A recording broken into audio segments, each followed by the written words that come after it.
Hello, fart heads. Here, just a little reading here. It's an article entitled Dear Jeff, a former sex worker's letter to the clients she once knew. By Tabitha Scott. Here's an editor's note. Tabitha Scott is the pseudonym of a woman who used to be involved in the sex trade in Newfoundland and Labrador. CBC has agreed to protect her identity. This is her letter to the clients who used to pay her for sex. Dear Jeff, I don't know why the Johns always lie and say their name is Jeff, but they do. You do. This editor note is protecting her identity, but her Johns / Jeffs aren't allowed to protect their identities. Good start. From the second you lock eyes with mine, I cringe and you crave. The fear of not knowing what will happen upstairs, of me not knowing what you're expecting of me. I'd like to crawl out of my skin while you're trying to seduce your way in. For you, it's a quick fix, but for me, it feels like eternity. Seems like you picked the wrong profession. I force myself to give you a smile. It kills me. The connection is just not there, and I feel more dead on the inside than I've ever felt. Am I supposed to feel bad for a person that picked probably a life of drugs and being a whore? That's nonsense. Your wife, oh yeah, of course. Everyone that uses hookers is married, apparently, according to this stupid bitch. Your wife thinks you will spend the day at the office. As you freshen up in the morning, you hit private search on your phone, looking for the ads you've bookmarked. The thrill of being able to pick any woman you want. She's obviously assuming something that she can't possibly know. I mean, it's probably true, but I mean, it's obviously nothing that she can, know for sure. Before I open my eyes in the morning, my face is wet. The weight of the day before, and I have to face another. The cocaine you supply is for fun, but for me, it is to forget. Well, so see, there is drugs. She's a drug addict. And cocaine doesn't make you forget anything. What the fuck does that mean? You are so intrigued by the attention I give you.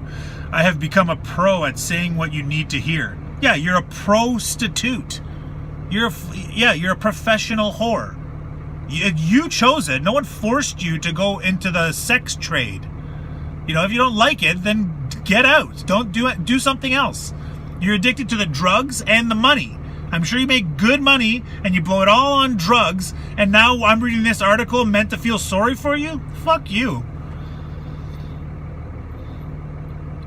I have become a pro, Given the same reassurance to you and to the Jeff before you that it's okay to have erectile dysfunction. It doesn't make you any less of a man. Oh, man. Guilt and shame on both sides. You might be Jeff number 1 out of 7 tonight, but I give you my attention as if you're the only one. It's amazing how you can change once you have had your way with me. There's guilt and shame on both sides. Usually you throw the money at me and off you go. Yeah, that's what you pay a whore to do. You fuck them and then you leave. You have someone at home waiting for you who knows nothing of the demon you have inside. Again, what the fuck? So she's assuming that every guy that uses a hooker is a married guy. That can't be true. You have, I drag my feet home. Again, meant to feel sorry for her. I don't. In the end, we both lose because it's something we both take to the grave. Okay, I agree with that, but no one feels sorry for you. I mean, I'm sure there are people, but they shouldn't. I mean, it's something you chose. Again, it's something that you chose. But don't you worry, just as there is Viagra to help you perform, there is cocaine to help Cocaine to help me forget. Good editing.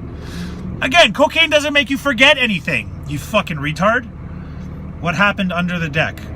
Jeff, if you were asked if you could pinpoint the moment in your life when you knew it was all going to fall apart, would you be able to? Could you bring yourself right back to the month, day, year, place, time, the smell in the air, the music you hear, and the clothes you were wearing? For me, I was 6 years old. It was summer. That's early to start getting fucked. It was summer with freshly cut grass. We were underneath the deck. I was wearing a white shirt and blue shorts. My hair was up in a ponytail. You were my friend. You were probably 14. I trusted you. You said, I'll show you mine, you show me yours. Then you placed my hand on your penis and made me do something. So she's saying that everyone did this? What? Hello, conscience. Goodbye, innocence. It ate me alive, and I remember feeling so dirty. Okay, I don't doubt that when fucked up shit happens to you when you're a child, it fucks with your head. But if you're blaming other people for the choices that you made, or you decided not to get yourself help and went into the sex trade and became a drug addict, I mean, there really is no one else to blame but yourself. I mean, the only people that can help themselves are themselves. And I'm in no way condoning anything that happened with this 6-year-old and 14-year-old showing each other their genitals and all this stuff. It's obviously not right. And it obviously can fuck you up. But to blame other people for the reason that you became a sex worker and got paid for sex and cocaine it's no one else's fault but your own. Like this whole victim mentality is rampant in today's society, and this is just another case of it. I remember going back to the house and watching Road to Avonlea, watching my mom fold laundry and wishing that she could see what I had just lived through. Talk to your parents. And if you can't do it as a 6-year-old, talk to someone when you start getting older. Talk to a therapist, talk to a doctor, talk to your family, talk to your friends. I agree that's fucked up. But people need to talk about it. That's a thing I can get behind. That was the beginning of my double life. Children know nothing about secrets. Well, but you kept the secret. Okay. As children, we have very little expectation beyond what is for breakfast and what games our friends will play. Complete innocence. We know nothing about secrets beyond taking a cookie before supper, and that isn't something that will keep us up at night. But what if in a second all that changed? What if it was all taken away for a lifetime, the morals you once believed in? There are countless boys and men I have encountered over more than 30 years. At 13, boys told me I had an imperfect body. Yeah, kids. 13. So you have kids being mean. Shocker. At 13, no young woman has flaws. We are just growing into our bodies, as uncomfortable as that is. Correct.